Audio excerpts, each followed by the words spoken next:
नमस्कार दोस्तों, आप सबका मेरे चैनल रोचक कहानियों पर स्वागत है। दोस्तों, आज की कहानी किसका दोष एक इमोशनल कहानी है। आशा करती हूँ आपको ये कहानी ज़रूर पसंद आएगी। सुबह के 5 बजे थे। घर के सभी लोग गहरी नींद में सो रहे थे। आशा अपनी ज़रूरत का सामान छोटे से बैग में रखकर दबे पाँव बिना आहट किए चुपचाप घर से निकल चुकी थी। उसके पाँव तेजी से बस स्टॉप की ओर बढ़ रहे थे। रात का अंधेरा धीरे धीरे छिटता जा रहा था। हल्का हल्का उजाला फैलता जा रहा था।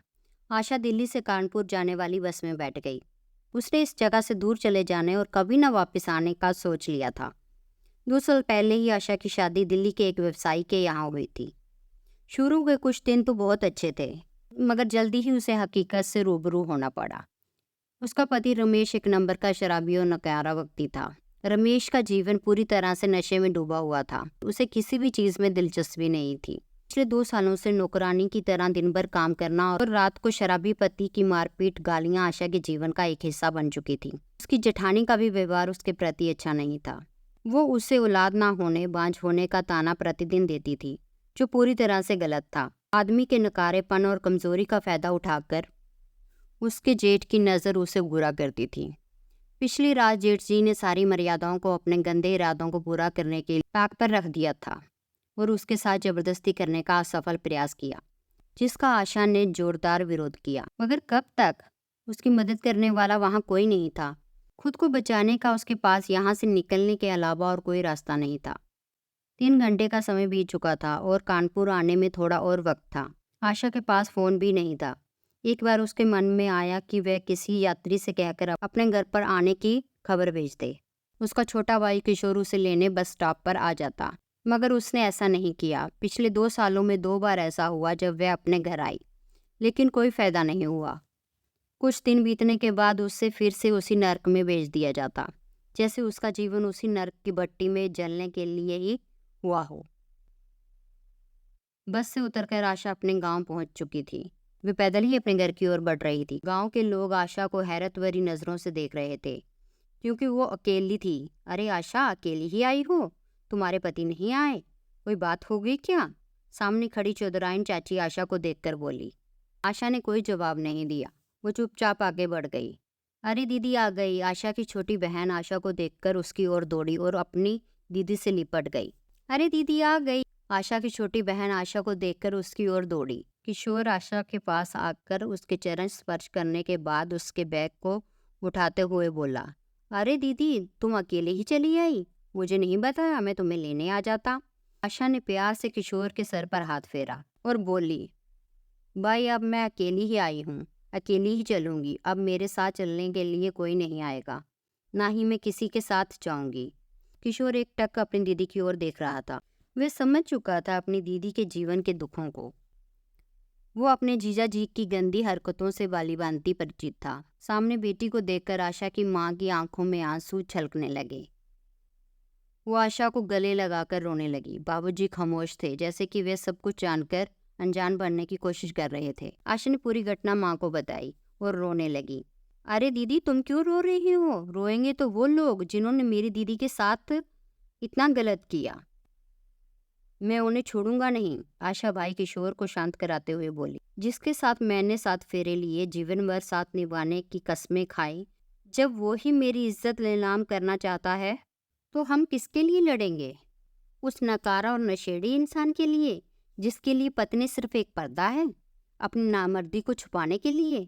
अब मैं उस नरक में वापस नहीं जाना चाहती। उस घर में जाने से अच्छा कि मैं मौत को गले लगा लूं। वहां पर रोज घुट घुट कर मरने से तो मौत ही अच्छी।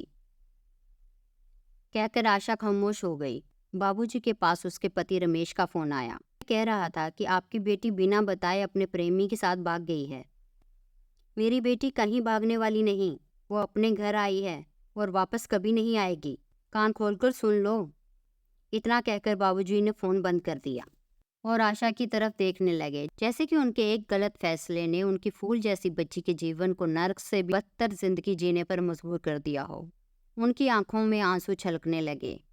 1 महीना बीत चुका था। पूरे गांव में आशा के ससुराल छोड़कर आ जाने की चर्चा हो रही थी। लोग तरह तरह की बातें कर रहे थे।